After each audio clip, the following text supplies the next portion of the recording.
Değerli şagirdlər, abituriyentlər, izləyicilər, bugünkü dərsimizdə Seyid Əzim Şirvaninin orta məktəbdə öyrədilən 3 əsərindən danışacaq. Qafqaz müsəlmanlarına xitab, Cuşibil, bir də Qaz və Durna. Əvvəlcə Seyid Əzim Şirvanindən bir-iki kəlmə deyim. 19-cu əsr cahilliklə elmin, irfanın toqquşduğu, maarifçilərin cahilliyi yenmək istədiyi, ancaq bu mübarizədə belə deyərim ki, məğlub olduqları bir əsrdir. Xüsusilə Seyid Əzim Şirvaninin timsalında bunu daha ürəkdən demək olur. Çünki Seyid Əzim Şirvanini 55 yaşında, 53 yaşında təxminən bu civarlarda bu qara güruh məsciddən çıxanda sıxışdırıb ayaqlar altına salıb öldürüb. Yəni bir işığı cəmiyyət qəbul edə bilməyib. Yəni o dövr üçün Azərbaycan cəmiyyəti, Şamaxı cəmiyyəti bu işığa qarşı bu qaranlıqları ilə qələbə çalıblar. Seyid Əzim Şirvaninin bircə məsələsini vurğulayım ki, Seyid Əzim Şirvani qatı şiə məzhəb olan Şamaxı bölgəsində yaşayırdı və bu şiəliyin, sünniliyin, bu cür qarşıdurmanın normal olmayan bir şey olduğunu öz həyatında belə, yaşamında, ailəsində belə ortaya qoyduğuna görə bilirsiniz ki, oğluna Ömər adı, qızına Ayşə adı qoymuşdur və cəmiyyət də bunu ona bağışlamış. Yəni indinin özündə belə bu cahilliyin, cəhalətin, nə bilim, işaretləri hələ də cəmiyyətdə durur. Çox danışmayıb keçim əsər.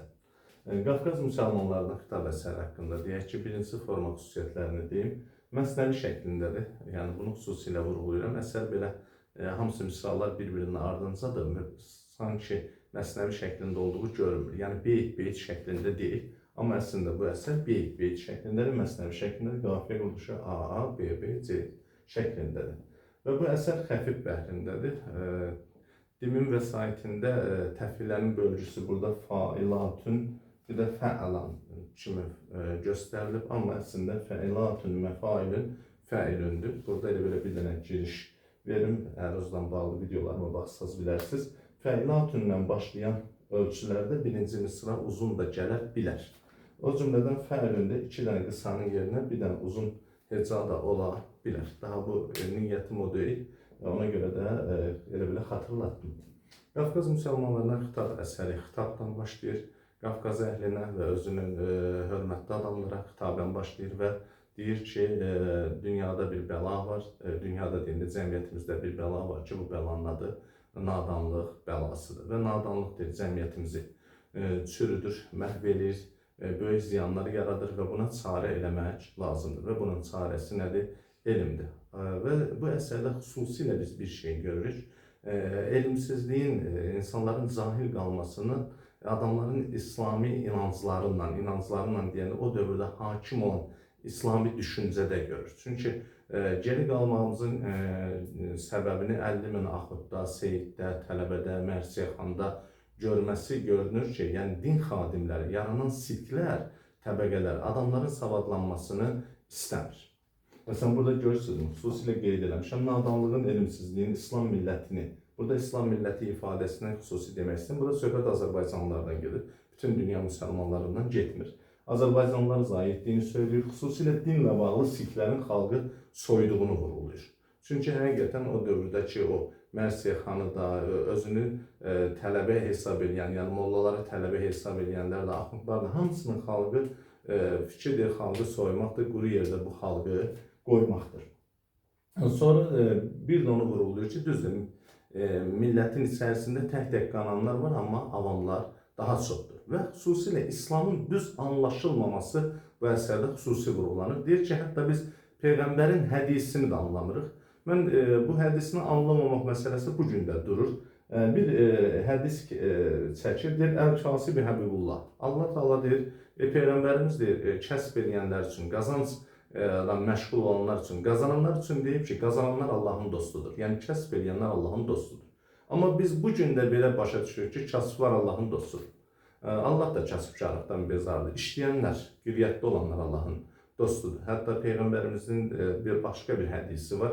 Bir məscidə gedir, görür ki, o demək gedib çıxanda bir adamın ondan qabaq məscidə gəldiyini, yəni hamıdan qabaq məscidə gəldiyini qoyub çıxıb gedəndə də o adamın məsciddə qaldığını görür Bunu bir neçə dəfə görəndən sonra yanındakı adamlardan soruşur ki, bu adam kimdir? Və onu Peyğəmbərimiz sallallahu əleyhi və səlləmə belə tanıdırlar ki, filan qəssabın qardaşıdır. O da yavaşca deyir ki, qardaşı özündən daha yaxşı, faydalı işlə məşğul olur. Yəni qəssablıq eləmək, kəsblə məşğul olmaq boş-boşuna, boş-boşuna deyim, yəni orta həddən yuxarı artıq ibadət eləməkdən daha yaxşıdır. Və bu əsərin ideyası, Qafqaz müsəlmanlarına xitab əsərinin ideyası axırdan yuxarıda, yəni verilmiş ikinci, orta məktəbdə axırdan yuxarıda verilmiş ikinci beytdə əks olunubdur. Zinəti şəxsi elm irfandır. Bir şəxsin zinəti, yaraşığı elm və ürfandır. Yəni elm əhli olmasıdır, qəlb əhli olmasıdır, anlayan olmasıdır. Elmsiz şəxs misli heyvandır. Mən bunu dəfən-dəfən xatırladıram. İnsanı insan edən şey onun başını yığdığı elmdir, onun ürf əhli, ürfan əhli olmasıdır. Bunlar yoxdursa insanın heyvandan heç bir fərqi yoxdur. Və Seyid də cəmiyyətə bunu dediyi üçün və cəmiyyətdəki o elmdən uzaq düşmüş adamlar da özlərinin nə heyvan olduğunu anladıkları üçün və qəbul edə bilmədikləri üçün, bunu özlərinə təhqir hesab elədikləri üçün Seyid Əzimi vəhşicəsinə qətl ediblər. Özdə bu kütləvi, yəqin ki, bilmirəm, dünyada böyük mütəfəkkirlərin deyək ki, hər hansısa bir məhkəmə, inkvizisiya məhkəməsi zat tərəfindən edam olunması var, amma bu edam kütləvidir. Yəni xalqın edamıdır və bu xalqın geri zəkalılığın ən böyük, yəni xalqımız üçün ləkə olan nümunəsidir. Cuşiql əsəri, elə bu Cuşiql əsəri də bizdə yanlış yaranmış İslami düşüncənin əleyhinə yazılmış bir əsərdir. Bu günümüzdə də bəzi özünü dindar hesab edən adamlar var ki, musiqini haram hesab edir. Musiqi dinləməyi haram hesab edir və Seyyid Əzim Şirvani də 19-cu əsrdə musiqini haram bilənlər üçün bu əsəri yazıb. Yenə də özünü nəyəsə vaqif bilən, savadlı, ağıllı adamlara xitabən yazıbdır bu əsəri. Və bu əsərdə xitabən müraciətən deyir və iki məsələyə xüsusilə toxunmaq istəyirəm. Demək, burada iki şəxsin adını, İsa Peyğəmbərin və Davud Peyğəmbərin adını çəkir. Siz dini rəvayətləri belə bilməlisiniz ki, İsa Peyğəmbər öz nəfəsi ilə ölünü dirildən adam hesab olunur. Davud Peyğəmbər isə, Süleyman Peyğəmbərin atası isə öz səsi ilə, yəni məşhur bir Peyğəmbər olubdur.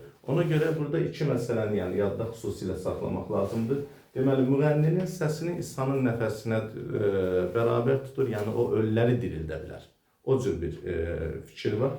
Sonra bir də zövq əhli olmayanları daş hesab edir və söylüyor ki, Davudun səsləri onlara təsir eləməz. Müğənninin səsi Davudun səsi kimidir. Yəni, Peyğəmbər səsi onlara da təsir eləməz. Yəni,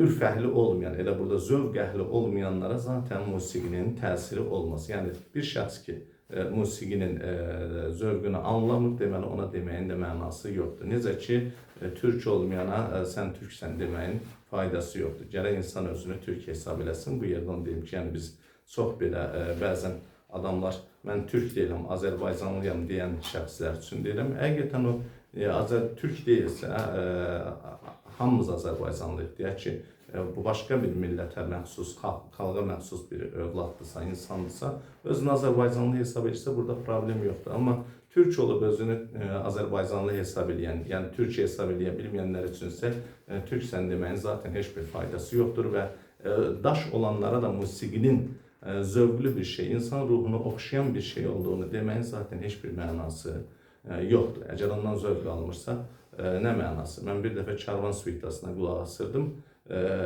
Daha doğrusu arxadan Karvan suitasına özüm televizora yönəlik deyil.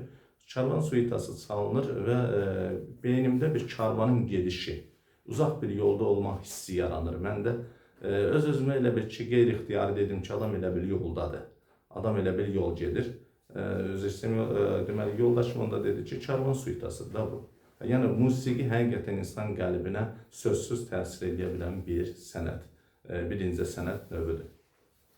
Bu əsər əməli bəhrində yazılıb, 3 dənə fəilatun, fəilatun, fəilatun, fəilatun, fəilün təfilələri şəklindədir. Sonra yeni əlavə olunmuş bu il 6-cı sinifdə öyrənilən Qaz və Durna əsərinə öyrənilir ki, bu əsərdə bir qaz boğazını deyir uzadıb, özünün çox möhtəşəm biri olduğunu söyləyir və üç qabiliyyəti ilə öyünür. Deyir ki, uçmaq da, qaçmaq, üzmək bu üç şeyi heç bir canlı özündə birləşdirə bilməyib. Durna isə bu sözlərə gülür və bu qazı ittiham edir. İttiham deyəndə töhmətləyir. Deyir ki, sən düzdür, uça bilirsən, amma tərlan kimi, qartal kimi uça bilmirsən. Sən qaça bilirsən, amma maral kimi qaça bilmirsən. Sən üzə bilirsən, amma balıq kimi üzə bilmirsən və bu əsərdə təmsilin bütün tələbləri yerinə getirilib. Sonunda da demək təmsilin ideyası, buradakı ibrətamiz fikir söylənilib ki, kişi bir sənəti bilər xalis, çoxuna meyl edən qalar naqis. Bu əsər də xəfif bəhrindədir. Burada yazdığım üçün daha bir də xatırlamadım. Qafqaz müsəlmanlarına xitabda xəfifdədir. Fəilatun, məfailun, fəilin təfilələr ölçüsündədir. Eyni zamanda qaz və durnada. Diqqətiniz üçün təşəkkür edirəm. Sizə bir faydam toxunsa mənə nə mutlu.